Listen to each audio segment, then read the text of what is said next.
bienvenue fidèles téléspectateurs de Chantier National News dans cette énième session d'actualité sur la chaîne qui vous informe. Merci de nous renouveler votre fidélité. Merci de continuer à soutenir les forces armées de la République démocratique du Congo qui ne cessent de combattre nuit et jour à l'est de notre pays pour pouvoir protéger nos compatriotes, mais aussi protéger l'intégrité du territoire national. On va revenir sur l'arrivée aujourd'hui, madame, messieurs, d'un nouveau lot de l'armée kenyane avec cette déclaration qui crache notamment sur tous les efforts déployés par le gouvernement, mais aussi l'Assemblée nationale qui venait de dire qu'il n'y aura pas de négociation.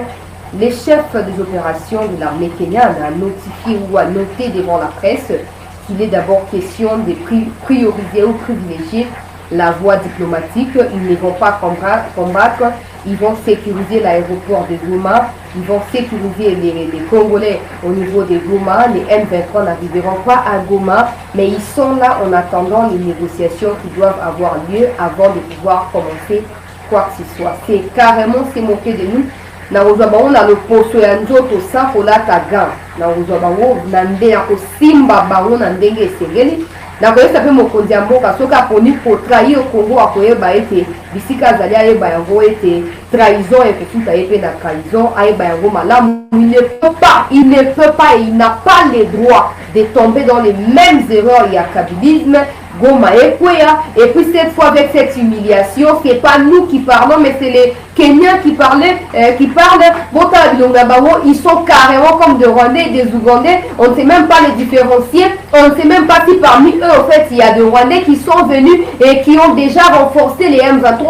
Des questions se multiplient. Malgré tout ce qui se passe, la Russie se maintient aux côtés de la RDC. La Russie, après avoir suivi la RDC, j'en avais parlé hier, la RDC a refusé de voter pour les sanctions à l'encontre de la Russie. La Russie est contente de cette décision de la RDC et multiplie des contacts pour pouvoir venir en aide à la RDC. Les arsenals militaires sont bloqués au niveau de France et bien d'autres pays de l'Afrique, mais la Russie reste disposée à pouvoir nous aider. Tokozong la makambwana nyoso koloba yango sans kolata gant na émission na biso ya poko ya lelo bandeko balanzi ya chancela chala news tokozong ba image ya front mokolo mwa lelo ya ba forces armées ya mboka na biso ba forces d'information comme d'habitude et bien ko circuler na journée ya lelo oh non Kibumba ekwei déjà oh non ba M23 ba comme na 10 km ya Goma bandeko na biso ba congolais ya Kibumba ont tenu à préciser l'opinion sur la situation.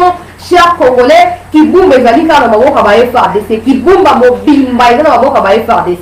Ndeko wana otia video na yebo kolanda en plein Kibumba azo témoigner alobi o tout ezo koloba eza lokuta ba FARDC bazo ko maintenir ba position na bango na Kibumba, au contraire ba repousser ba M23 tina niveau ya frontière kati na biso na Rwanda. Tokozonga l'information na peuple congolais na émission na biso ya poko ya lelo.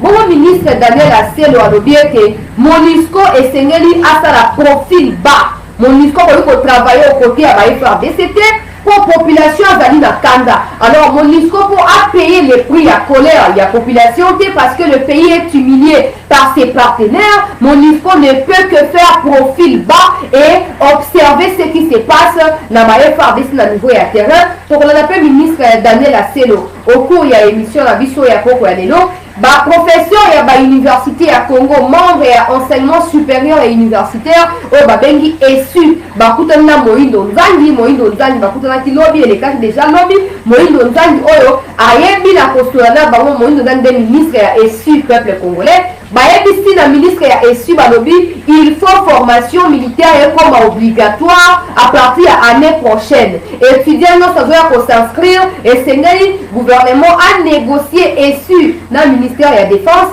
ba na kozo ba précaution on ba kotia en place pour permettre à ce que tant les étudiants vont s'inscrire après examen d'admission à Bango, ceux qui vont admis, vont passer par une étape de formation militaire obligatoire avant de cursus académique.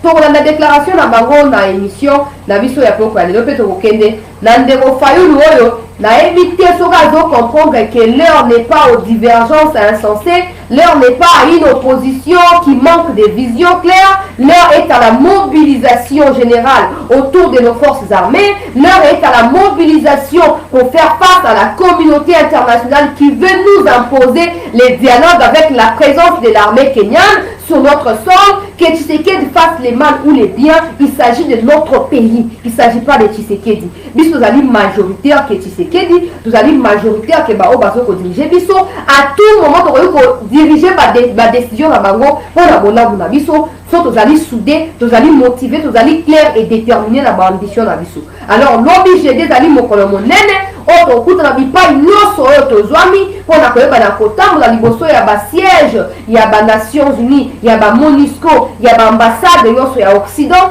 mpona koyeba na korevendiquer libération ya baminduki na biso oyo France ayeli na kobloke elia mpona koyeba na kobumbisa monguna. Nayoki peuple congolais, ambassadeur ya France koloba bango France bazo ko exiger à l'immédiat M23 déposer Mindou qui a se retiré à rejoindre processus il y a démobilisation puis il y a intégration RDC à Bongisi bazo ko exiger bango il y a pas de dialogue, il y a pas de négociation, va se retirer à l'immédiat, va cesser ba hostilité. Bon, France a loba, vous évidemment ba position dans la bloc ba étranger wana. Donc France a loba au fait Macron a monté mato fini bien tozongi si na nzela na yena Brigitte tozongi si bango na nzela na kati ya ki pédophilie makambo baba na mike makambo ya mikolo lycée bosanga nimeli melo tozongi si Macron na place na ye na ba réseaux sociaux babangi balobi non to sa déclaration pour te distraire batu oyo ils se sont trompés parce que na minute on n'a même pas le temps d'être distrait.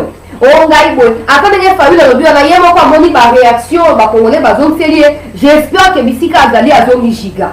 On a mis tout sous la taille à la divergence et zangatinate, toi sous la taille à la distraction, à la déclaration ambiguë, ou les zangatinate, toi n'a pas ça, kaka ya Russie. Le coup la Russie a si à lobby, à côté du Camboyo, n'enge moko, biso tozali d'accord à côté un autre, au sein de la Fatima Kondiamboka, aïe bana posa la nyoso, pour que le coup la Russie, à l'ina côté à l'Ikamwango, assis à mi manifester, bati que la occasion, il y a pas dans côté à l'Ikamwana. Sauf que troisième guerre mondiale et Kobanda, pour la lithium, pour la uranium, au tozali na mboka na biso, toza d'accord. Dans tous les cas, bah tu vas se la maman qui fait, il n'y a pas de problème. Ok, il n'y a pas de problème. Ma déclaration, mon point insensé. Ambassadeur et la France, oh non, la France exige de M23 les retraits immédiats, cessation des hostilités, rejoindre les processus de démobilisation qui a été organisé par le gouvernement congolais, par des dialogues autour de l'Obana. Comme on dit, il y a l'ambassade na ville. On m'a dit qu'on milenge. On m'a dit qu'on trembler avant qu'il y ait l'ambassade aussi pour changer de déclaration. Vous avez entendu, il y a beaucoup de déclaration. Pour qu'on a face à face. Tolobi bino pe bolobi to yo kabino ko loba nini to yo kabino lobi to yo kabino ce n'est pas normal et pour ça la mande ko ngai Jean-Louis Ndou et pour ça mangana lobika ko ziate moninga banda yo mi bandela o ya ngana ko mona déjà 7 heures na liboso ya ambassade ya France muto liboso ba okanga pa na Gentini et pas ba policier na lacrymogène les anga de ko na bino seke news lobi ko mona ngai o ya ngai yango wana na ko sala par na ngai biso na tisa la mobilisation ezali makasi na senge na bande kongo sur intérieur bosa ndenge moko mongongo na biso yokana po mokonzi ya mboka andima koyoka putini azokomettre na porte na biso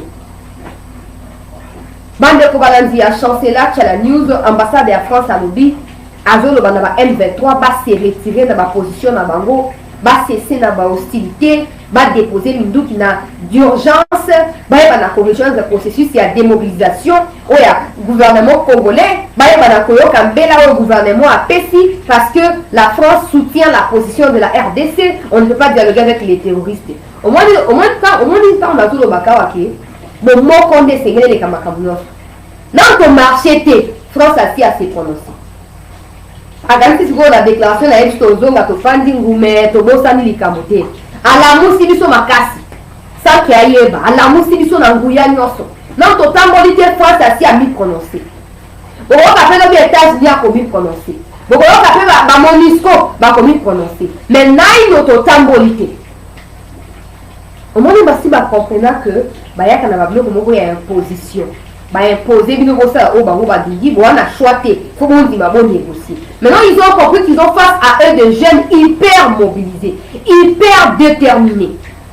Babité so bino ça eloko makile ko ya kotanga tika to benda nzoto bo benda nzoto bo tika nzoto to ana bino lobby serré collé lobby to ana bino lokwa molonda to ana bino lokwa ndaka na ekutu omoni tengi ndenge za na kati ya ngulu wana elongo wate ato niki ngula linuka na clean ekolongo wate ekufa kana na moto donc toko sila lobby na moto Congo na Occident toko sila na lobby na moto toyoka na malamu. Déclaration ambassadeur à France au PC omi sepeli si yo moko po ozomi masturber yo moko ozomi caresser yo moko biso toyoki te etali biso leloko moko te tokosila na kaka lobby. Et puis ebandi nde obanda lobby tokotambola chaque jour timi kominduki na biso yokoma na Congo tosomi ona mbongo ya FMI te tosomi ona mbongo ya Banque mondiale te tosomi ona mbongo ya kodefendre ngongo na Union européenne te tosombi yango na baniete na biso na badifficulté na biso majeure multiple tozwi mbongo tosomi minduki bino bolingi bosakamela biso oyo nyonso aza onga autorité congolaise akomeka kosetenir en obstacle na likambo oyo tokosilana mboka eza ya groupuscule ya bato te. C'est pas parce que vous nous dirigez que vous nous avez pris en otage, pas du tout.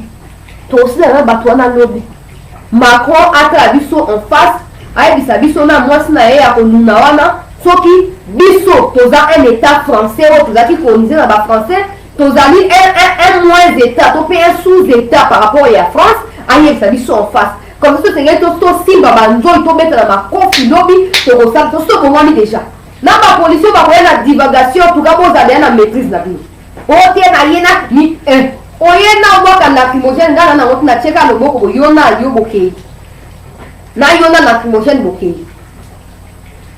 bino bapolisi boyeba bien ke tokokundana na mpe mpo na bino ko mpona mboka na biso na bino na biso a mutu moko alors boperdre équilibre te o te contrôle o te tout ça balacrymogène boye boencadre nde biso na manifestation na biso na ebande ntina suka totosali nde mutuellement bino boza wana mpona kosécurize biso bozo koencadre biso tokosala makambo na biso badéclaration na biso bambwakela tokotumbaka badrapo na biso bino boya problème te tokotumba ambassade ya France te tokotumba mpe ambassadeur ya France te tokotumba oyo toza nango mposa ya kotumba bino bozaka na mpona koencadre biso na kimeno tobebana te bana mai toa meme moral tokei tosisi marche tozongi vendredi samedi dimanche kino mokolo oyo baminduki na biso ekosala nini ekomi na biso awa. Je profite de l'occasion pour m'adresser aux Français. S'il y a des Français qui me suivent ou s'il y a des Congolais qui habitent la France et qui auraient des amis français là, aidez-moi à faire parvenir à ces Français-là cette vidéo. Chers Français, avec toute la crise qui bat son plein, alimentaire, sécuritaire, économique en France, Macron est incapable d'apporter les solutions adéquates à vos problèmes. Mais Macron se sent au fait capable de pouvoir stigmatiser Kagame, de pouvoir utiliser Kagame à l'est de la RDC pour tuer et maintenant parvenir à extraire le pétrole au niveau du lac Kivu, lac Albert en République démocratique du Congo, dans sa partie est. Nous, Congolais, nous avons pris conscience, nous n'avons aucun compte à rendre à Emmanuel Macron ou à la France. Alors nous vous demandons de demander à votre président, nous vous exigeons de dire à votre président, s'il a eu par ruse, par malice, par tout ça, à malmener le peuple malien avant que ces peuples ne prennent sa souveraineté en main. S'il a fait la même chose au Burkina Faso récemment et les Burkinabés se sont pris en charge, dites à Macron ceci, qu'il consulte l'histoire de l'Afrique. Il comprendra que s'il y a un peuple belliqueux en Afrique, il y a d'abord le Congo, par la suite Afrique du Sud, Éthiopie et tous les restes. Le Congo passe en premier. Du point de vue historique, et ça reste intact jusqu'aujourd'hui. Nous sommes déterminés à en découdre avec Emmanuel Macron et la France. Alors si vous vous sentez inquiété parce qu'il y a des Français qui sont au Congo, qui font des affaires au Congo, avant qu'on puisse vous cibler, demandez à Macron de libérer nos arsenals militaires que lui et sa communauté de Mouala ont orchestrés, ont bloqué au niveau de la France et certains autres pays de l'Afrique. Dites à Macron de libérer à l'immédiat et sans aucune condition ces matériels militaires-là. S'il ne les fait pas, On va commencer par boycotter tous les produits français sur les sols congolais. On va vous cibler, vous tous français, on va vous expulser. Tobeta bino to wana makaso to beta bino to eliminer bino to kanga bino to kana na njili to tingi na njili oza na visa to oza na passeport na woto tingi na njili mi débrouiller à partir ya njili ozo na suki sasa te suka na njili benguka kene la France. Dites ça à Macron. Nous allons boycotter les produits français. Déjà, je parle de l'histoire de la francophonie. Je demande avec tout le respect que j'ai pour le chef de l'État de pouvoir nous retirer de cette histoire-là. On n'a rien à foutre de ça. On ne gagne rien. Dans tous les cas, on perd parce que notre présence, en fait, nous détruit. Nous sommes là, mais il y a des décisions qui sont prises contre nous, sans nous. Et ça porte préjudice sur notre indépendance, sur notre souveraineté. Nous en avons absolument pas besoin. Ce n'est pas le fait de participer à multiples structures ou organisations sous-régionales ou régionales qui fera de nous un pays qui s'affirme au niveau mondial ou au niveau continental. Pas du tout. Pas du tout. Tout le temps qu'on passe là, il y a des bourses qui sont données au sein de la francophonie. Jamais un Congolais ne l'a obtenu. Que de Rwandais, que de Nilotiques, blablabla, blablabla, etc. On n'en a pas besoin. Nous sommes là, mais regardez, Macron choisit de donner le leadership de la fameuse francophonie à une Rwandaise qui parle anglais, qui ne parle pas français, qui parle anglais. Et des surcroît à toutes les décisions qui sont prises là, pour ou contre la RDC, c'est sans nous. En fait, nous sommes absents quand les décisions sont prises. Donc ça ne sert absolument à rien de juste être là comme des figurants. Bon, nous faisons partie de la francophonie. Fati, on vous aime énormément, on prend autant de risques pour vous, mais je vous prie, parce que je sais que vous avez une oreille attentive, une oreille qui écoute, je vous prie de pouvoir écouter et de nous retirer de la francophonie. On ne gagne rien, au contraire, on perd en termes de crédibilité, de personnalité, de valeurs, rien du tout. Rien du tout. Toi, on a pensé à l'angoté, papa, mon collègue. Toi, on a pensé à l'angoté. Nous sommes le deuxième pays francophone au monde. Quel est son impact sur nous ou sur notre développement? Absolument rien. Absolument rien. Quand on pense à la francophonie, et puis quoi? Suite ni, la francophonie, suite ni, tu le rejoins. Fati to lingi o mingi. Mais souvent, ce qu'on a soutien à peuple, il y a des bateaux qui ont été joyeux. Et là, on va voir nous bateaux qui ont ma place ni. So ba métier café là, monte copé là. Na bisna ba moto musique li ka to suki dossier. Et donc, je banque ça bango. Alors qu'on nous a perdre soutien à peuple congolais. Le mot là, la francophonie à Bouzoberi wana. Toi, on a signé la moté. Toi, on a pensé la moté. Nous sommes étouffés là-bas. Je préfère un tour dans une organisation anglophone, pas l'histoire à EAC, pour un centre à hypocrisie. Mais non, comme on on a pensé la moté. Parce que ce sont eux qui soutiennent Kagame. Tout le Canada, sont alliance, il y a Russie, Chine, Tosukawana. Il y a l'État, pour la carte, il y a Russie, Chine, il y a Brésil, il y a Afrique du Sud, il y a Algérie, il y a Japon, il y a Corée. Bah, si va rejoindre Makambo ya Poutine. Tout le monde a simaté. Tout le monde a simaté. Poutine a ouvert la porte, na biso, tout le monde a la porte. Tout le monde a la porte avant tout comme à coller. Tout le monde a la porte dans le bango penza. Likambo ezaboy. Nasa ko na makambo non so bato tuboyo kango. Dossier ezaboy. Mais pour les cas qui boyo kaki, oh non, to komi 8 milliards de personnes dans le monde. Il y a Commonwealth, notamment Angleterre. Oh non, parmi les pays, de 1, bazali victime et à déstabilisation, puis à occupation illégale et à territoire na bango, il y a la RDC. Donc, tous ça vulnérables en fait. Nos territoires sont facilement occupables par les terroristes ou les étrangers. À Liboso, il y a 1000 balais. Bango batwa Commonwealth, bango nini. Le Congo est parmi les pays où on a peuplé davantage Mokili. Alors, le Seigneur nous a déjà des précautions. Il y a des gens qui ont empêché le peuplement. Il y a ce qu'on a décrire. Il y a une façon de corona. Corona, tout ça, on va déclarer. En Afrique, et cause de la catastrophique, mais ils ont compris que l'Afrique va à 3 ou 4. On va bayoki son siko bakomi koluka kocible siko bapays moko nsima na mosusu po baya na baebola ya lokuta baya na bacorona ya lokuta. Et comme ils ont en face de Mouyembe qui sont en quête de personnalité ou de publicité, en quête de Mathieu Vu, bakobanda ondima oyo te naza expert na soki micronine yango tout ça allez maladi wana eza ya solo c'est normal toluka deya tobanda kosala baconfinement bakoluka bamaladi oyo bakoinjecte na bacongolais de force mpona koluka koélimine bacongolais et laisser maintenant libre cours na ba M23 bango bazo kosoutenir na niveau ya Rwanda mpo banda kooccupe baterritoire oyo ekotikala vide. Au fait bakoluka kocontraindre bacongolais bobota au-delà de autant de nombre te wana ya liboso mais ya mibale bondima kocohabite na bavoisin oyo baza en quête ya territoire toyokana malamu bakorendre yango officiel et il y aura même des résolutions des Nations Unies pour soutenir thèse ya makambo na akoloba bokanga yango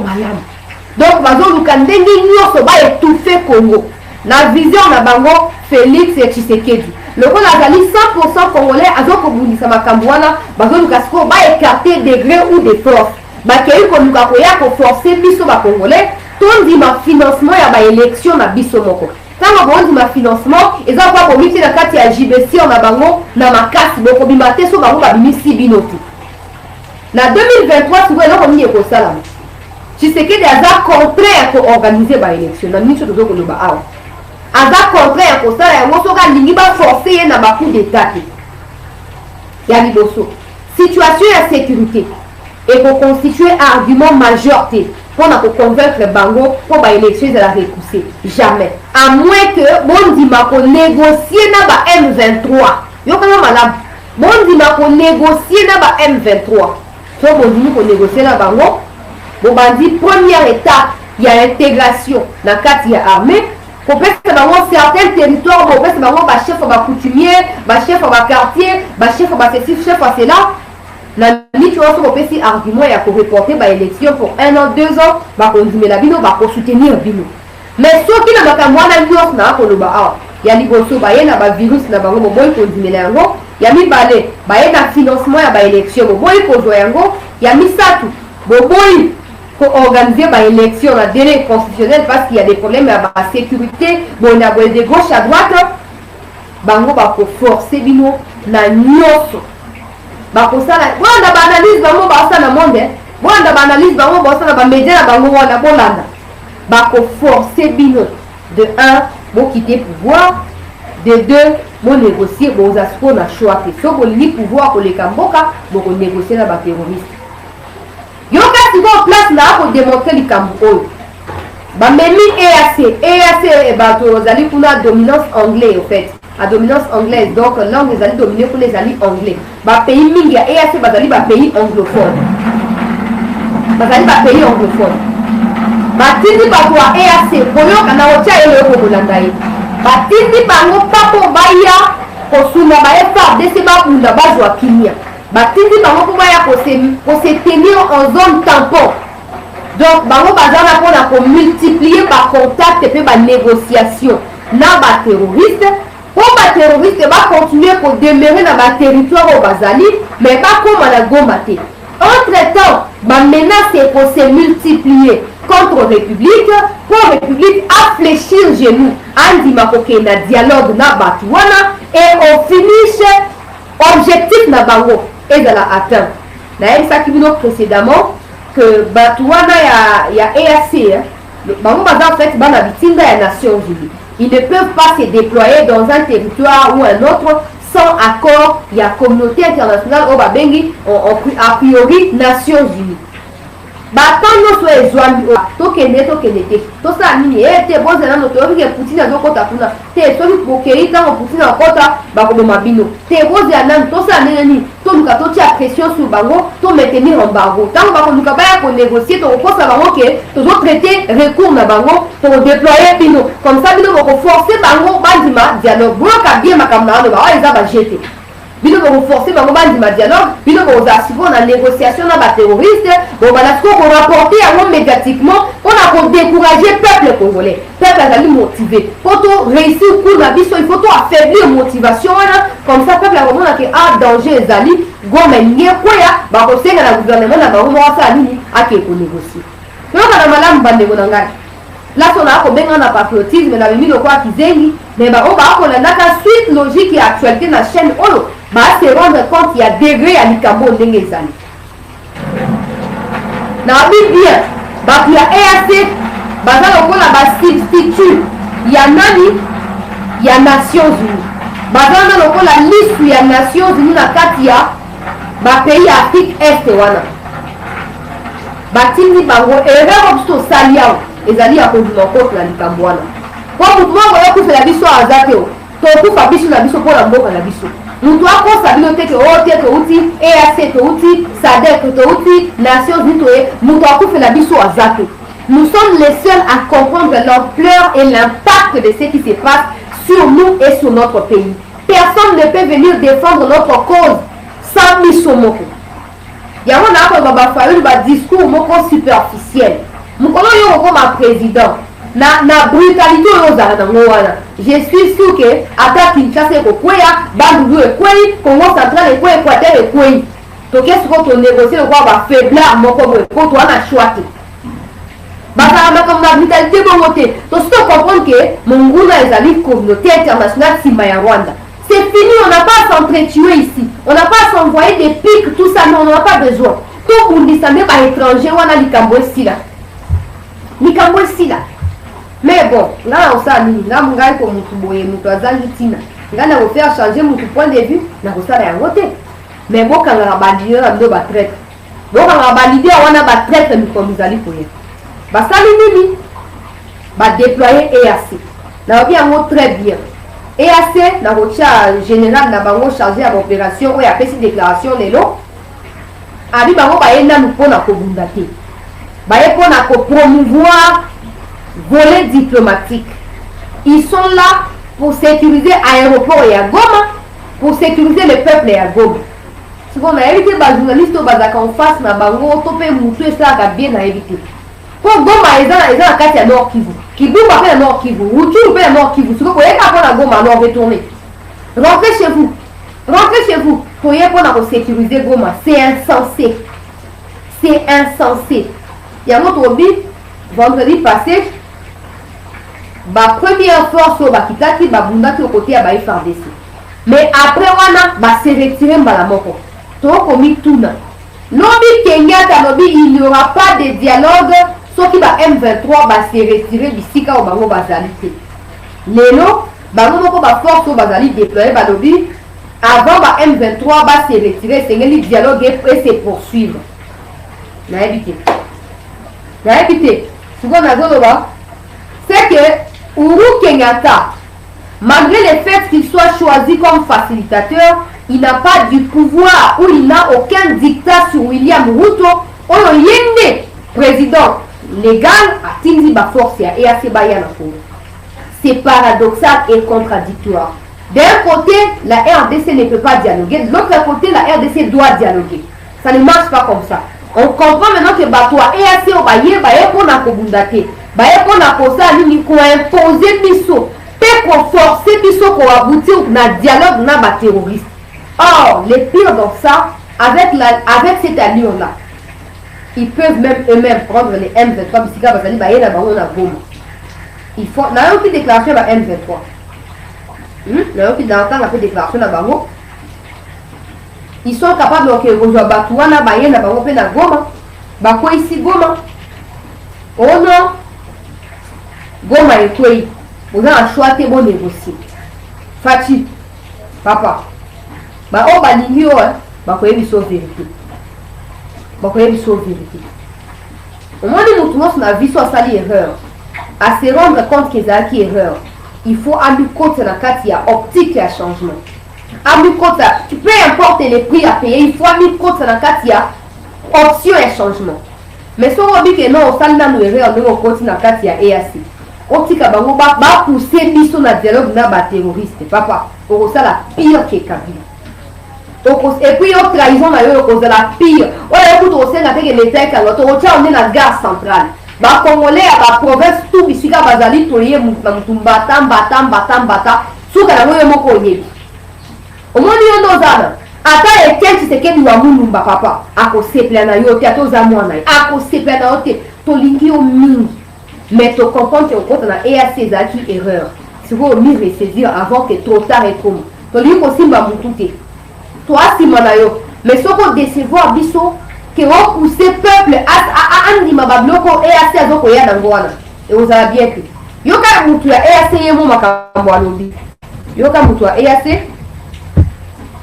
même général Chico azongisie na nzela ayebisie tozela bino na bitumba tozela bino na makambo oyo yo ozoloba awa te tozoko espérer que présence na bino ekosunga biso si sa bitumba yoka ye yoka.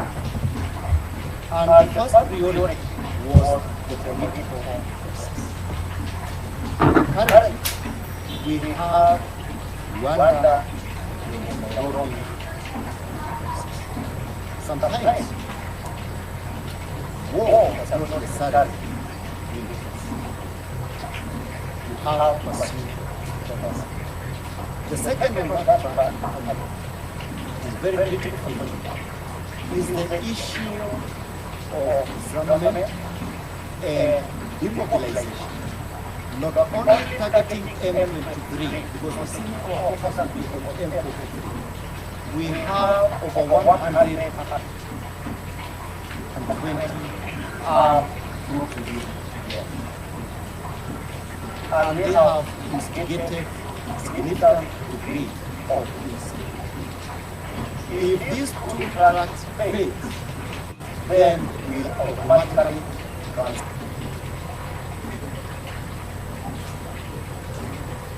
La déclaration na ye alobi boye. Voilà alobi na ingele sa na sunga suna moi traduction pour nga pe ba traduire nga pe na za anglophone te nga pe ba sunga na traduction et pas na ba Google. La première priorité est les processus politiques.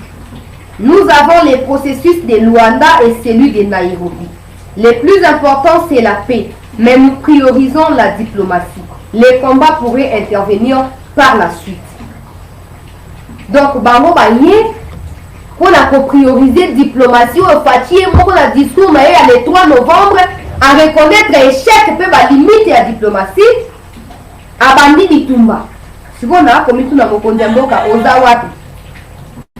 wapi papa oza wapi tomoni siko confusion nge kota contradiction ekoti yoka reportage oyo ya mibale comment bokoki koya na mboka oyo bitumba ezali boyo bakendino boye mpo na diplomatie boye kosala na kati ya Congo. Des mal, la ville de Goma ne sera pas prise par la rébellion du M23 qui menace, rassure le commandant de la force régionale de l'Afrique de l'Est. Ce 16 novembre 2022 à Goma. Jeff Nyaga revient sur la présence des éléments de cette force à Goma depuis peu.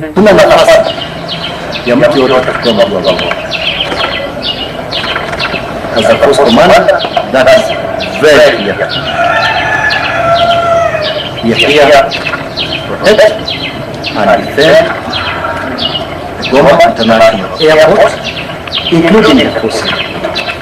Le général-major Chico Chintambwe, sous-chef d'état-major, lui reste optimiste quant au retour de la paix.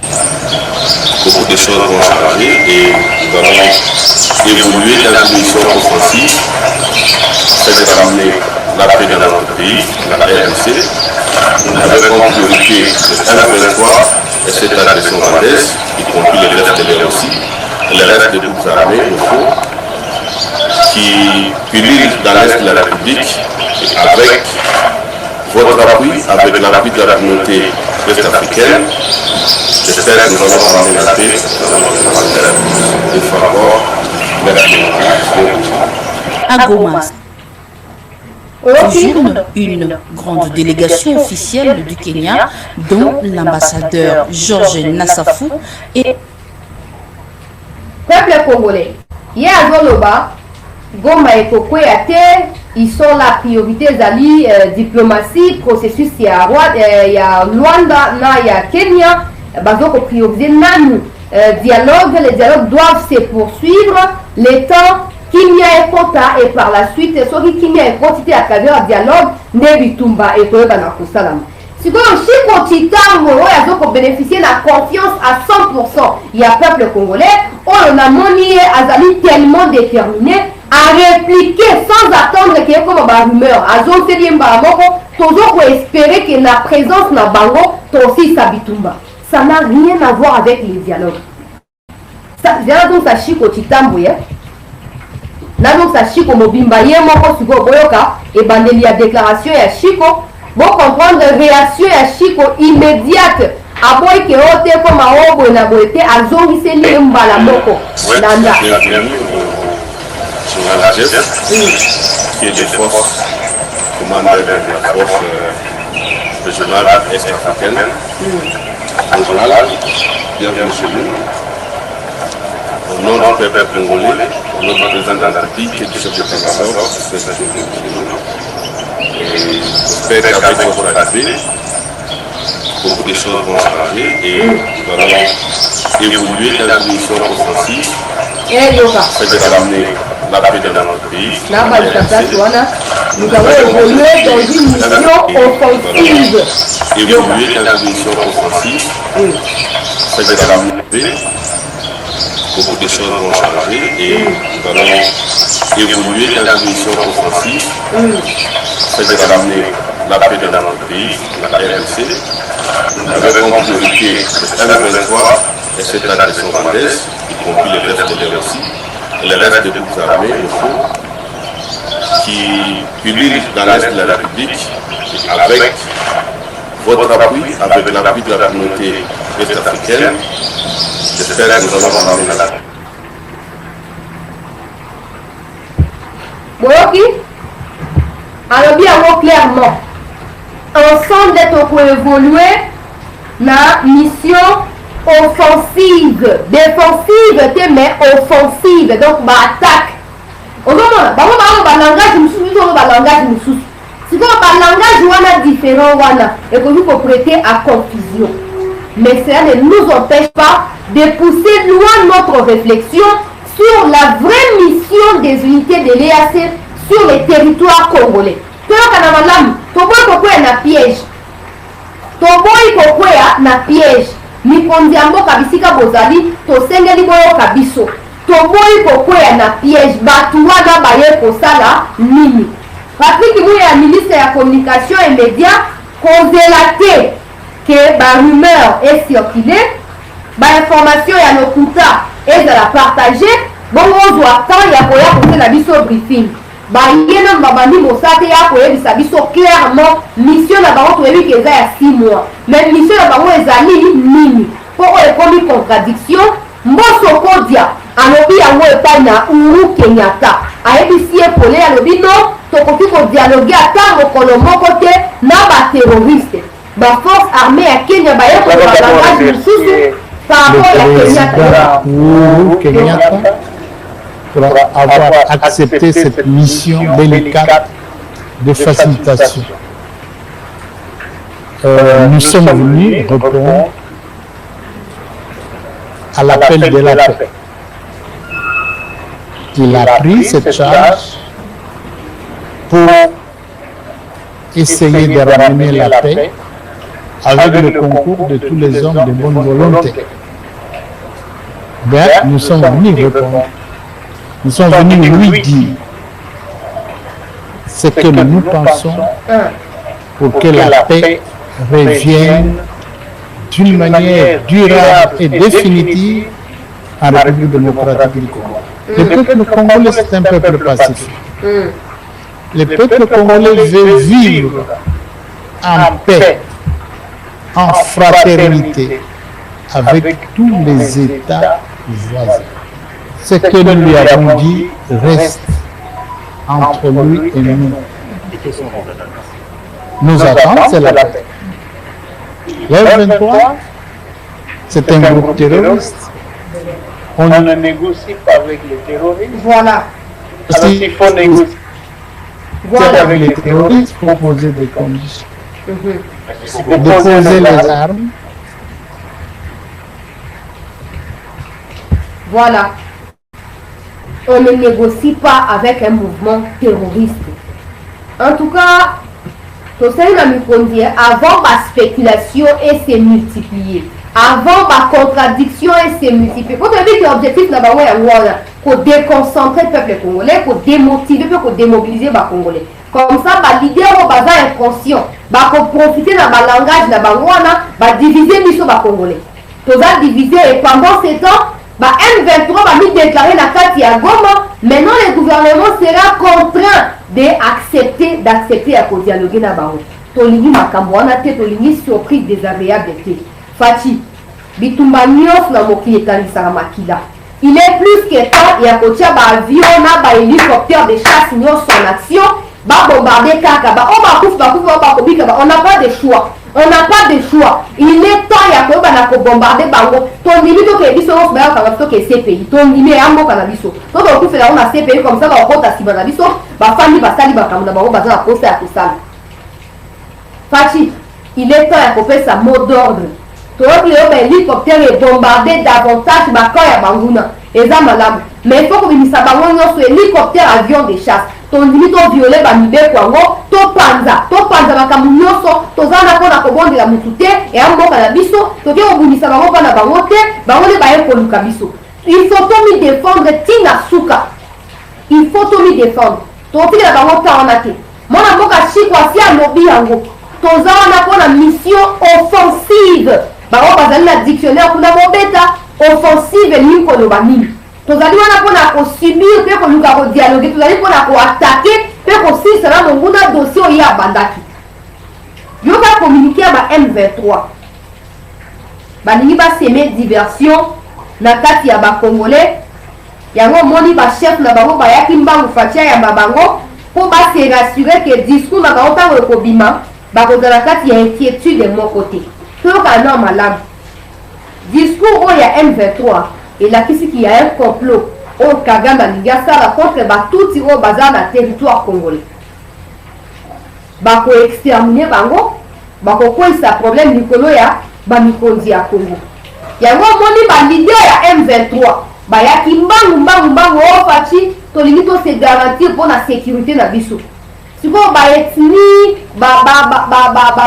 étranger, j'allais dire, étranger, il y a Congo, bazalia, Burundi, bazalia, Nigérien, Sud-Africain, tout si vous faites assurer la sécurité, pour bien dire que l'opération nocturne sur les sols congolais et pour payer nos cash. Il y a un moment ici, vous avez pour les parler par mon enfant, pour tirer ma foute à bien dans mon enfant, pour gagner sa bilongi. Tala, toka na malamu. Congo ezali état rwandais te. Congo ezali miniature ya Rwanda te. Entre Congo na Rwanda, entre Batuti na biso ba Bantu, s'il y a un peuple qui peut coloniser un autre peuple, c'est nous les Bantu. Alors, on dit que distraction entre yepo na koluka sécurité ni. Bofa na Congo abanda mibu, bo uta kuna 94 boya 1994 boye awo. Kino lelo, bo sila ko marcher déjà contre l'agression à Rwanda. Pour que vous avez extension à Rwanda na Congo. Vous avez pour achever mission à Kagame.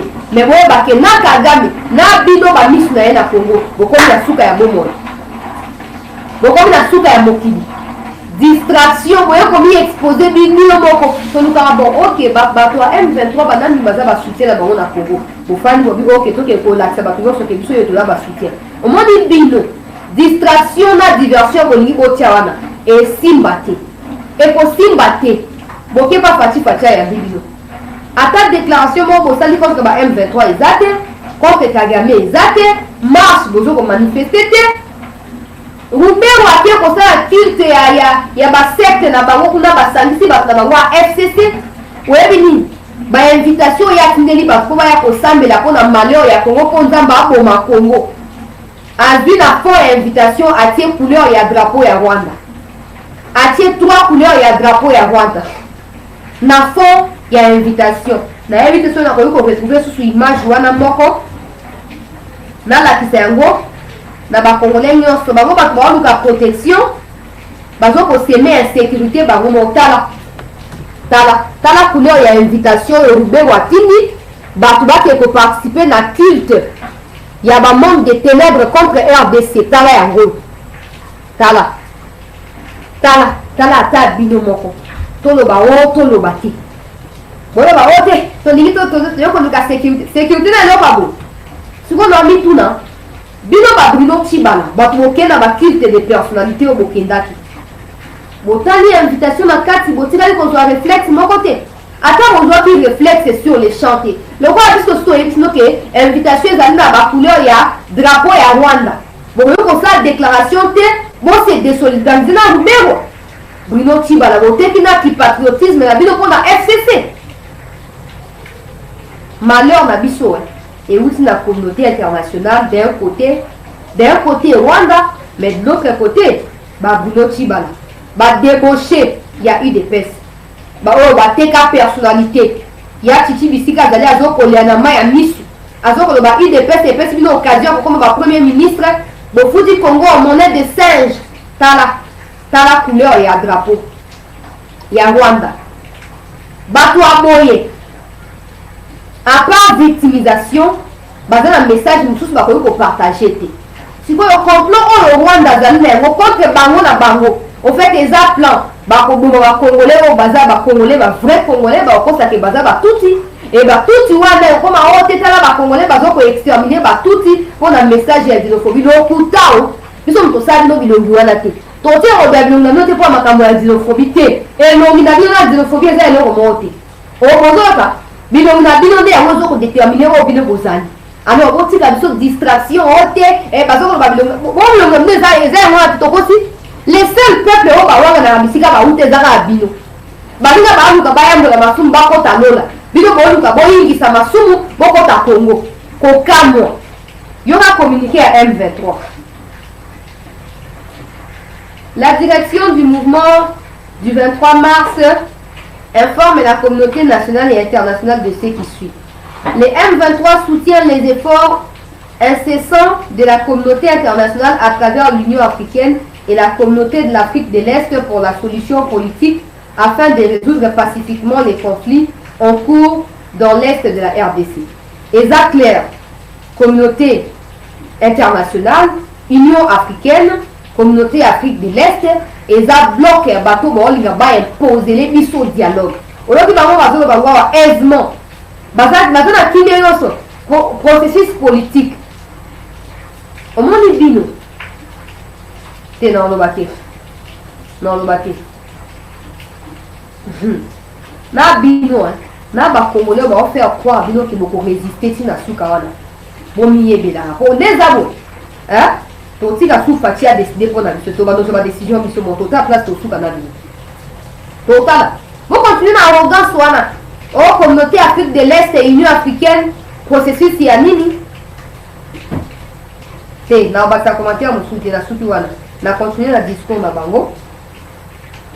Le dimanche 13 novembre 2022, il s'est tenu une rencontre à Kanyaruchinya entre les FARDC représentés par le général-major Chiko Chitambwe et le colonel Ndjika avec les FDR Foka représentés par le major Kodossi alias Silencieux.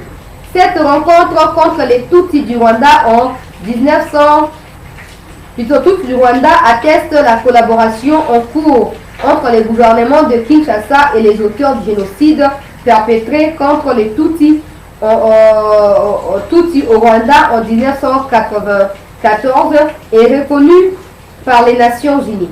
Les M23 avertit la communauté internationale en général et en particulier les organisations de défense des droits de l'homme et la communauté des humanitaires que la mise en œuvre des conclusions de la dite réunion provoquera à coup sûr une crise humanitaire jamais connue dans la région des Grands Lacs d'Afrique.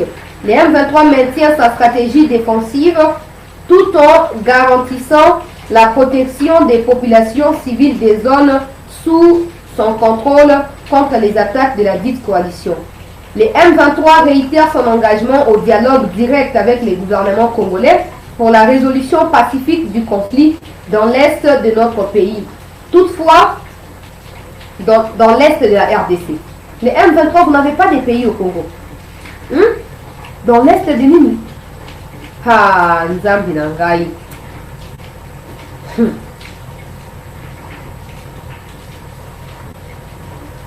kokamwa kokamwa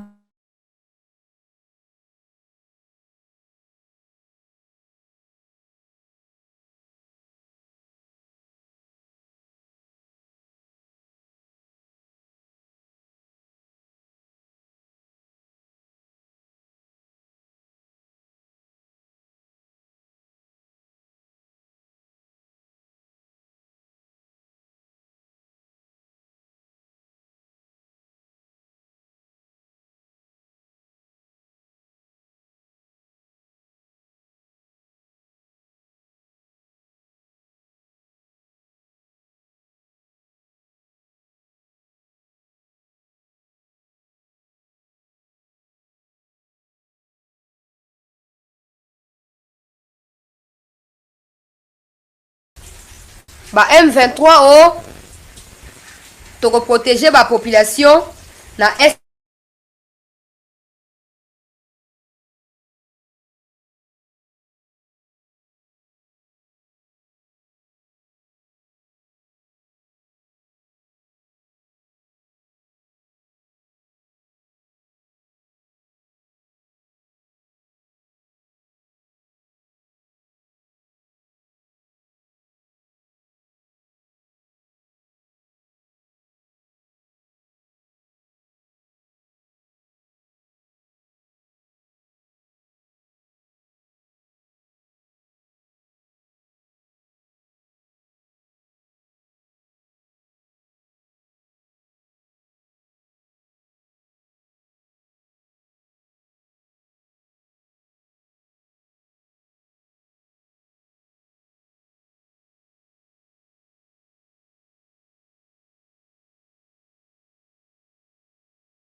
ba M23 balobi ba continuer pour maintenir ba position na bango pour ba protéger population na STA notre pays. M23 notre wana bomichi na kati.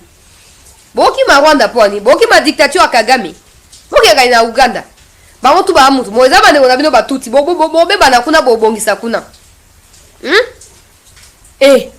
Mama na ngai nzambi na ngai. Sikoyo communiquer na bango est clair. Le complot, il est là. Ok? Mobutu Aloba, s'il faut faire des pactes avec les diables pour sauvegarder l'unité et l'intégrité du territoire, nous allons les faire. Donc, toi, sangana ba terroriste. Toi, sangana ba nani. Obakambozo ba bozana ba preuve mon côté. Réunion zoko lo bokomika na mbebo yo wilingo mayo kunyuka soki nani bokomika na munoko me boana preuve mon côté. Atato sangani na bango. Si c'est pour la paix na mboka na biso, nous avons les pleins droits de recourir à n'importe quel moyen. Nous avons les pleins droits. Oh, bino bo lukanini. Bozo lukanini. Dialogue. Te. Bolingi dialogue. On m'a communiqué na bino en anglais. C'est que boa ba Rwanda, boa ba Congolais te. Boke na Rwanda. Boke no bo dialogue na Kagame. Bo dialogue na Kagame pour au fait na 94 na 94 tango bokimaki ezali pona koluka refuge et après bozonga kuna mais le cas boye na pays où les miel et les lewana bo diembeli bolingi kozonga te faut bozonga, il faut, je dis bien il faut, hein, si on a ko réitérer besoin nanga pa na fachi papa au moins na minute complot international, seule solution nationale et qu'on résoudre le problème où seule solution à niveau national. Au moins, moi j'ai fait foi na ba chef coutumier à Kasai. On va ôter ça ba makam na bango. Pour ya on mutu sali ke makambo za déstabiliser na minute ba matanga za na Kigali na ndenga osaka na te. Zwa ba oya Équateur. Baya basangana. Baya basangana. Na ba oya Kasai. Papa, to si salikambo mbala moko. Au moins Macron a banga biso. Au moins Poutine nani Guterres Biden bakobanga biso. Mais so continuer ka causer la ka net bo eza clair ke bato EAC baye ko bundati. baye pona ko coincer biso tondi ma dialogue omoni et puis to keba ke bango ba faciliter chute ya Goma te to keba ta déclaration ba M23 eza clair que EAC Union Africaine Nations Unies baza sima na bango siko biso to mi retrouver ba orphelin to ça la choix to lingi dialogue alors allez-y dialoguer mais aussi payer les prix parce que la République n'est pas votre propriété privée. La République appartient aux Congolais. Les Congolais disent non au dialogue. Si vous voulez dialoguer, attendez-vous à payer les prix face aux Congolais. Tala tonga leonenge armée rwandaise azo kota na bunaga na peuple congolais. Na tchela bino yango bokomona. Armée rwandaise azo kota. Ça vaut pas la peine dans tous les cas. Na bonne affaire bango publicité. Ça vaut pas la peine. Armée rwandaise a côté na tongo andelo. A côté très à l'aise na ba teni na yepenza ya RDF. Na mitu na siko Bunagana ngweza nini? Eza contrôler na banani. Bunagana na frontière wana banani bazawana. Totika ba jeko, totika ba je ba vie ya bato e dépendre na makambo bino bosa na maseki wana. Totika ba je. Ba okota très à l'aise, on dirait ba aussi na cuisine, ba okota na salon ba ke na toilette. Ya pa bangote. Eza pa na bangote. Boye bisa biso bino bato bosaka na frontière. Boza na mot d'ordre ya ba autorité botika bango bakota. Comme ça on va arrêter avec les émissions. C'est simple, on va arrêter avec les émissions. Ba okota ndenge nini? Boye bisa biso ba okota ndenge nini? Bino boza wapi? Po oya Uganda to yebi ke Uganda otika bango bakota. Mais tant on va komi côté ya zone na bino. Bino bosali ni. Bino bosali ni. Non. Tant on tosa ke hotel, ba FRDC, baza na front, ba utiliser ba avion na ba hélicoptère de chasse, d'accord. Mais tant ba FRDC bazo ko avancer. Bino mo creuser tout bisika bango ba avancer. Tant ba lingi ba se positionner le komo liboso komo na sima ba kwimba la moko, monguna akoti. Boye bisa biso vérité, so ba pesi no mot d'ordre ya kotika bango ba kota po ba ko isa Goma après boko négocier, on va arrêter de faire les émissions. C'est simple, on a mieux à faire que ça aussi. On a mieux à faire. Non, c'est du vrai n'importe quoi. C'est du vrai n'importe quoi ce qui se passe là. Hein? Tala. Mboka oyo, faut que vous en choix. Faut que vous en choix. Pour l'objet que vous avez vu, ils sont en danger. Lacrymogène peut panzar ma boko. Et panzar peut ma colo. Donc vous avez vu, ils sont en danger. Alors, bon, ça, l'erreur, c'est de découvrir que Bino Boana complot na Batouana. Bon, mi ebi. Bon, ça, l'erreur, t'es. Bon, ça, la terre, t'es. Ngana ebisi fachi. Mokondia mboka. Et comme il tango bokoko et telema. On m'a dit bokoko ya Nord Kivu. On a compris que la plupart on a une connivence dans makambozo salam. Pour ba on est baza ba premier, ba on est faut baza ba premier à protéger ba peuple wana. Mais tant nenge ba comme simboka passoir. Bokoti bobimi, bo fandi, bo telemi, bo sukoli, bo lie, bo lali, bo lamuki. Et comme il tango stukoyo, ba bokoko ezoko prôner sur toute l'étendue de la République sans autorisation et télément. Et télément. Ya onga na bina yoko réitérer sukoyo. Oh sukoyo, dans sa sous vidéo n'exacté na TikTok te. Na sengi sukoyo audience officielle et pas na fachi. Ba oh tout bon na émission, boza na présidence, boza wapi, ngai na sengi audience officielle et pas na fachi. Ayambangai na pesa ba naza trop sûr, je dis bien trop sûr na ba information nga naza nango. Naza trop sûr que kosala. Exact clair que EAC aye ko coincer biso. Toza siko na choite. Po bango ba ko staffer na Goma. Ba ko staffer na Goma, ba sa mouvement monter, ba staffer na Goma. Siko biso ne toza siko nini? Toza obligé ton dima. Omoni bakangi ba minduki na biso ba bloquer yango. Bakangi yango po toza na choite. Ton dima négociation. Voilà ya liboso. Batindi EAC et y a sur place pour na ko imposer biso des forces, ton dit ma négociation. Ton dit ma négociation. Au moins, le discours M23, au Koyo Kanobi Mikolezoya, la communauté internationale, discrimination à l'égard il y a des ressortissants rwandais dans le Congo. Mais pendant ces temps, les Rwandais tuent au Congo. Bamakutu na bango, ils ont bouché. salité leki ba puku e koti na matoi boucher matoi. Ba puku e boucher matoi. Si les ridicules pouvaient tuer. Na minute choyo, on a tout compris. Le temps n'est plus au pleurnichage, au te nani a côté absolu kamboyo, si quoi Poutine azobet na porte na biso. Poutine azobeta na porte na biso. Tolobi nini? Tolobi nini? Tolobi nini? Toi anda ministre Aselo au sujet à Monisco. Alobi Monisco a ko bunda au côté à baï FARDC. Pour population azali na méfiance vis-à-vis à Monisco. Monisco c'est ngela ça la profil bas. Na moment où tous okoloba pour na ko éviter que situation et se détériorer davantage.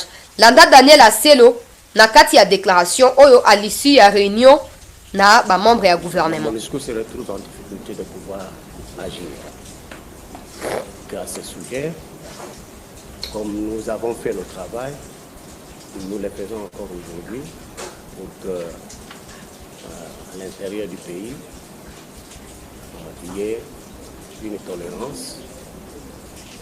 Comme Madame l'a reconnu tout à l'heure là, j'ai eu aussi à lui demander d'instruire les agents de la Monisco, plus particulièrement ceux qui sont à l'est du pays, de pouvoir faire profil bas. Parce que cette population congolaise a une mentalité de déception aujourd'hui. Tout ce qui est en train de se faire, c'est parce que le pays se sent humilié. Et il n'y a pas de raison que nous puissions imposer une quelconque logique qui ne cadre pas avec cette déception. Nous voudrions plutôt... Ok, population azali énervée, ça ne sert en rien que Monusco a s'entêter face à la population. Monusco azali obligé na période oyo ko sala profil bas pour na ko respecter population oyo azali énervée par rapport tuko Kibumba hakuna problème ça y a pas tuko Kibumba leo siku ya vidéo on a coaché la bino sikoyo au peuple congolais. Ezali vidéo oyo na epsi na out na yebisaki bino na entrée à émission que batu ba faire circuler ba mauvaises informations, ba fausses informations que Kibumba et Kwei. Sikoyo bandeko bazala pe biso kuna pona ko relayer biso ba information, ba o bazoko sunga 7 news ezalaka toujours na page ya actualité na niveau ya Nord Kivu. Ba ebi na kokita na terrain, ba pesi biso déclaration ya ndeko bozo mona ba écran na bino. Bota la juste ba geste fait na ye. Motivation pe courage ata nango eko faire comprendre bino que Kibumba ekweite ye moka zoko lo bangwa bina zana Kibumba awa ba e FARDC bazo continuer ba opération ya ko bombarder banguna Kibumba ekweite ba M23 baza même pas pembeni ya Kibumba landa déclaration oui landa yango na bokebi pour le kuta eleki sai tuko Kibumba hakuna problème sai hapa tuko Kibumba leo siku ya tatu na sai ni 13h40 tuko Kibumba FARDC kamata kokote ndio maana nakwambia msipanike mwingine kwa bien magambo hayo OK bato bazo paniquer o Kibumba aya sali vidéo na 13h40 ya kuna Kibumba oyo wapi nde kwei na maboko ya ba terroriste Kibumba oyo wapi nyonso wana eza ba compte ya lokuta ya ba Rwandais oyo ezali créer na ba réseaux sociaux pona koluka ko distraire ba Congolais ko démotiver bango wana bato ba comprendre te bazo ko partager ka yango Kibumba esi kwei bino bozo bakana kisasa awa Kibumba esi kwei nzoka nde ba information na tout ezali ba fausses informations ya bato oyo balingi kimia na République démocratique du Congo te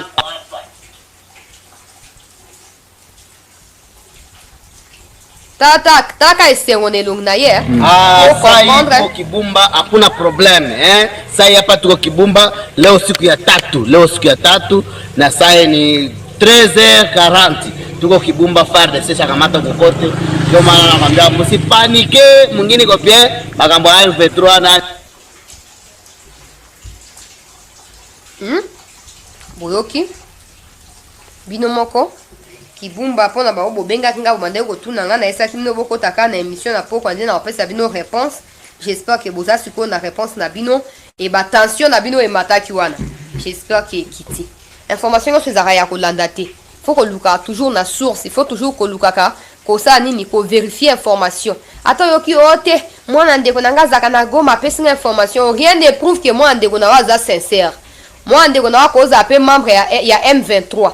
Yo ko yeba te. Yo za na poto ya za na est. Yo ko yeba ndenge nini.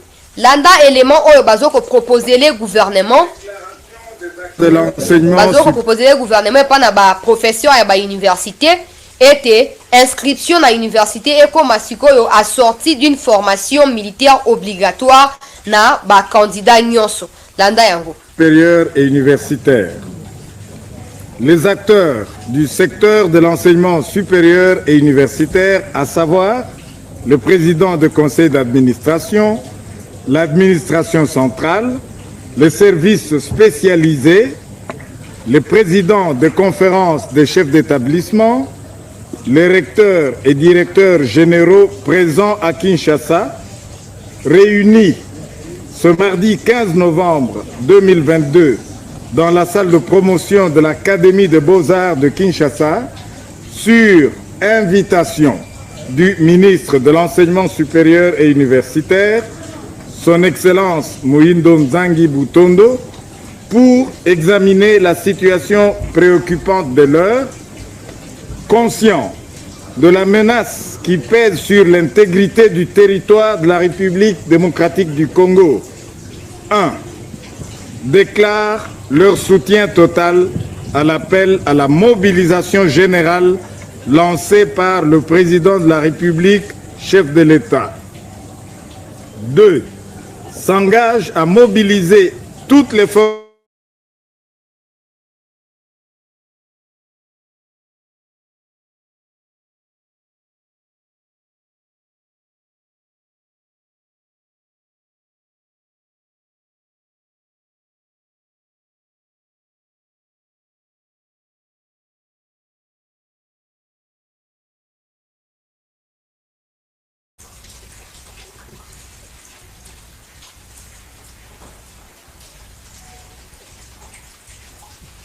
propose l'application dès l'année académique prochaine d'une formation à la préparation militaire des étudiants et étudiantes.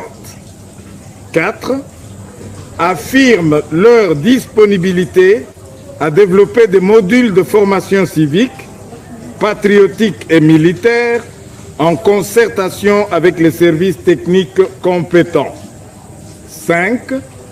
Suggère la création d'une commission paritaire issue défense qui élaborera le contenu de la formation à la préparation militaire proposée ci-haut.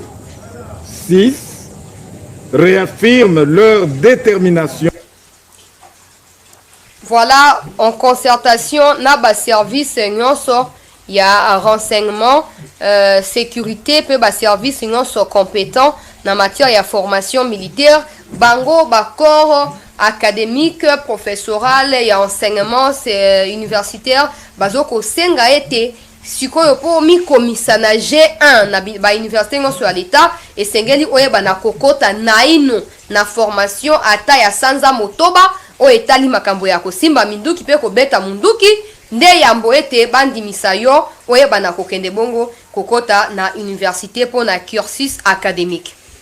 Proposition ezali très louable, to banda ko bango bandakala, to banda bango bandakala so ba mikonzi ba kozwango en considération et kozala bien. À tout moment to ko s'élever, to senga même pas recrutement formation, parce que tout le monde aura déjà la maîtrise de comment tenir une arme, de comment tirer sur un ennemi, et ça, au fait, cela constituera une force et un atout majeur pour toute la République. Ce que tika libongo libéa na libela toza biso nyonso ba militaire définitivement toza biso nyonso ba militaire et comme ça mutu oyo asali médecine par exemple ape na formation militaire mukolo oyo akolinga tika na ye na médecine akenda na militaire mukolo alinga ake na militaire atiki militaire akenda na médecine ainsi de suite et koza na Corée basala kango na Corée basala kango obligatoire ba footballeur nyonso coréen so ba yebi baza ba militaire de base. On a enseignant, obligatoire, dans la université privée, tout, kuna eza obligatoire. Mais pas biso aka ko yoka bato bandolo ba. Ba futa bango combien, ba futa bango combien. Ye moment na Tshisekedi ake obundate, ba tchaka bana biso en danger. Okanisa kwa mona ngo ya yende aza mwana ba bota ina molimo mosantu. Siko mona Tshisekedi de ba bota ina masumu. Ko kamwa comment les gens ils réfléchissent trop bas. To ba makamamboka, bango ba makamona Tshisekedi. Okanisa kwa so mona Tshisekedi asi mundu kinde bitumba esili. Du vrai n'importe quoi. Oka bato bandoloba nga mwana nga ko kena université te akokende te pona nini mwana Tshisekedi ya ko ke bitumba na te kaka bana biso ignorance moko ba futa bango combien na okutu ba enseigner ba ozo ba 1000 francs wa ba 2000 francs mais so ok ko sa interview na ba enseigner ozo ka lobi ozo 400 500 000 francs mais bango bato bala bazala toujours ne loko koloba après mboka ngokutu ezo bonga te ye Tshisekedi atika ka bokonzi so pas tiki bokonzi yo pe muto oza même pas na connaissance ya politique oyo kozwa pe bokonzi te kokamwa pona biso ba congolais pe eza pasi to landa ba image oyo ya ba forces armées ya mboka na biso peuple congolais toko ba ko partager vidéo to liker vidéo émission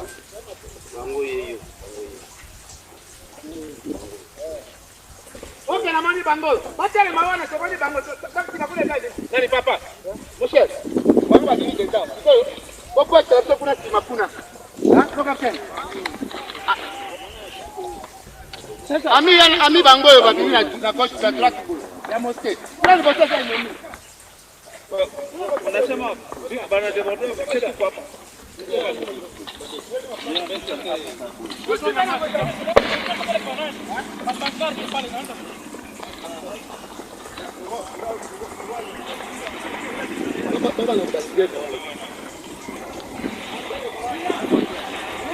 Allô?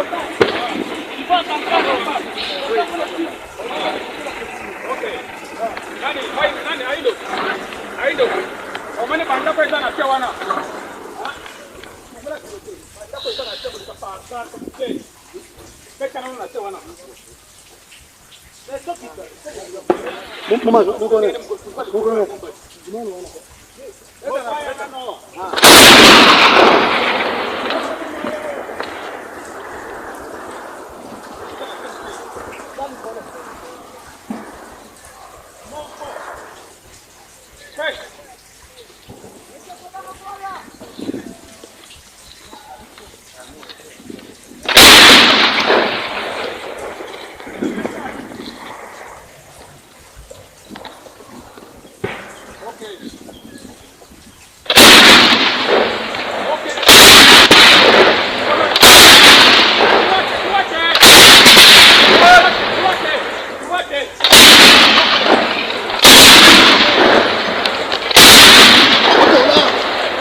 Bitumba ezo continue hein.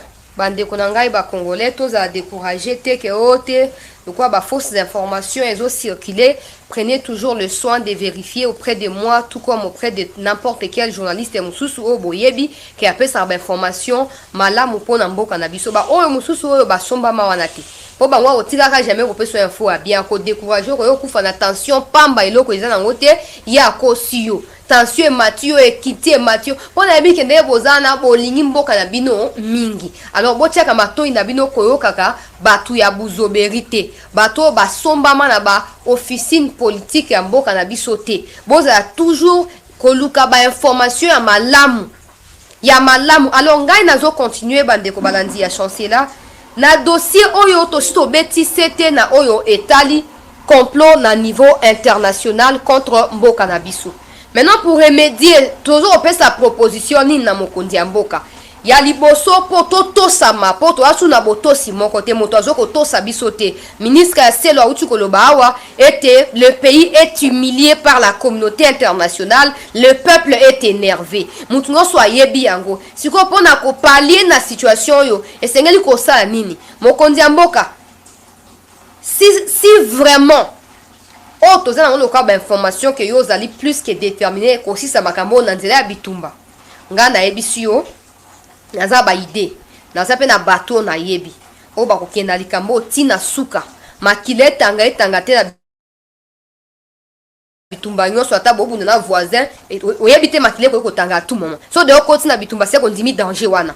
Alors so ko ndimi bitumba ngo to ana ba idée to ana bateau ba kokota bakokota bakobimisa barwandais tout na kati ya ba officier na nzoto kaka batuta nika nzoto ko tuta na pamba ayebi ke oyo aza rwandais aza congolais te ba extirper na ba traître nyonso e bango mo bandi ba attaque na masasité na bandika na banzete na ba bele na bakasa ba bandi ba mo bitumba ba chef coutumier pe ya Kasai bazali ba sangisa makasi to sisa bitumba wana ya liboso ya mi ba lokola Russie ayoki ke to boy ko voter contre ye qui ambassade ya Russie azoko multiplier ba contact na kopesa ba information ko stepo na ebité banani bazo landa biso mais na suki ka wana ambassade ya Russie azoko multiplier ba contact pour na ko venir en aide na RDC tondi makoyamba bango soto a d'accord na ko bunda militairement parlant tondi makoyamba bango pour c'est clair que ba américain ba otikala ka jamais au grand jamais ba monde mutu ba ko parrainer insécurité na est ba ko kende à l'encontre na ba monte ba créer conflit d'intérêt. Pour ba M23 baza capable ya ko dénoncer bango. Ba américain baza suka ya mokilité. So ba dénoncer bango ba sanction pe ko ya. Alors ba lingité makambo na ebima. Ba crime na bango ba lingité ebima. Ba o continuer ko soutenir M23. So to bito kanga maboko. To banda ko mile la fachi. To bondela. To ko sambwa to tika la mutakala mututu akoseka biso. Ba Brazzaville ba Angola ba koseka biso ba pays ya bichebe wana. Ba Guinée Bissau ba yakia ba koseka biso. So to mito sa militairement tondima porte oyo Poutine alinga fungwela biso tondima yango po Poutine aza capable ya komema minduki na Congo sans que Nations Unies a bloqué yango sans que Nations Unies a bloqué yango Poutine amemi minduki na Congo ba ko bloquer Mali te poani Burkina Faso ba ko ite poani biso soto bito s'est renfermé sur ba partenariat ya lokuta et puis Fachi ba américain ba pesa ka victoire na ba élection ti Omoni, ba américain va payer sa victoire dans la élection qui ne risque rien à rien. Ne venez pas me dire ici oh non, ta ba pays au Poutine a sungi bango ba coup d'état islamique tout ça baza instable. Biso pe ata Poutine na sungi a sungi na biso te toza instable. Toza pe instable. Ne vous trompez pas, toza instable mais lamentablement depuis 25 ans toza ka instable. Na ba américain, le quoi ba partenaire privilégié, toza ka instable. Maintenant, il est temps de prendre notre courage, brader la peur et traverser vers Poutine. Nous sommes les seuls pays au monde où ceux qui ralliés à Poutine devient la première puissance mondiale en tout. Nous sommes les, je dis bien, nous sommes les seuls pays au monde. Allez vérifier ce que je vous dis. Nous avons tout ce dont Poutine a besoin pour contrecarrer les Américains. Il y a un moment où les Américains vont maintenir une influence na bango. Ba pousser sur un dialogue. Ba cause ça que tu deuxième mandat. Ba on va passer un deuxième mandat. Élection zaka organisé dans le territoire américain, zaka dans le territoire congolais. Ba américain mutu ba ya ko voter, zaka ba congolais ne mutu ba votaka. Alors topé sa Poutine confiance. Qui ne risque rien n'a rien. Malgré l'instabilité na Burkina Faso, na Mali, na Centrafrique, tout ça, mais ils ont réussi au moins à conserver le territoire na bango. Maintenant, ils sont des dignes pays où ils ont défendre. Ils ont défendre. Bablo quoi pas pamba ya buzo ba américain on a tant ici eleki. Tant ici eleki fati. On va bloquer ezaraka pona ko tosa yo. Pona ko tosa yo, tozo boya ko kende au-delà. Pona respect biso ba oto yebi ko za mwana ya Etienne Tshisekedi wa Mulumba. 100% congolais. Ça nous rend fiers. Mais ce qu'on pousser biso to abandonner yote. Pour tika la maman na orphelin.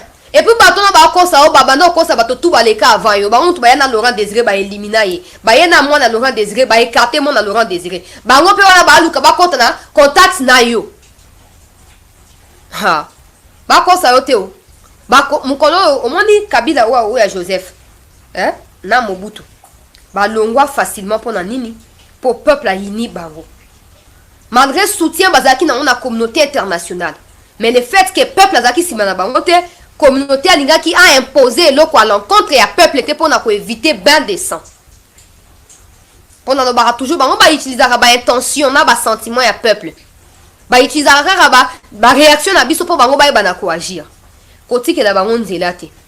So ba ko e ko sala le côté na bato tout ba pesa bango nyonso. Yo zo boya ko pesa bango ba osaka jamais loko na yo. Jamais. Alors soko lingi to ke na bitumbo na volé militaire Zoa Poutine azobet na porte na yo. Na Bandeli, le seul pays qui rendra crédible la puissance de la Russie au niveau mondial, c'est la RDC. La Russie a besoin de tout ce que nous possédons ici pour s'affirmer au niveau mondial. Sauf au PCA, notre partenariat avec la Russie dépassera son partenariat avec la RCA, avec le Mali, avec le Burkina Faso. Nous sommes les seuls qui rendra crédible et efficace Poutine. Tout ça là bon bangate ke ote Poutine akolonga président mususu akoya mais président na akoya soit lingi à faire chambouler te à foutre en l'air te ba effort non sur Poutine à cause la obligé à continuer dans la même optique que Poutine même soit président Poutine akei ba musu ba Macron n'est pas éternel Biden n'est pas d'ailleurs Donald Trump a repostulé donc Biden n'est pas éternel c'est tout. Tala oren so ki Elisa mamangba so ki Elisa ngboa so ki nini oyo ya Angleterre. Oh te la reine akangami na bokon so ki 70 ans. Asombiliwa te.